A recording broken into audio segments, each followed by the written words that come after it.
খামচিতে উপরে উঠাবো, শূন্যে উঠিয়ে আবার নিচের অংশটুকু উপরে দিয়ে উপরে অংশটুকু নিচে দিয়ে আমি মাটি চাপা দিয়ে তাদেরকে শেষ করে দিব, তাদেরকে দাফন করে দেব।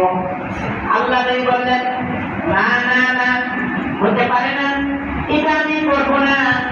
কারণ আজকে হয়তো তারা বুঝে নাই আমাকে পাগল করেছে, আগামীকাল পর্যন্ত বুঝবে। আজকে পুরা জাতির জন্য আমাকে রাসূল হিসেবে আল্লাহ পাঠিয়েছেন।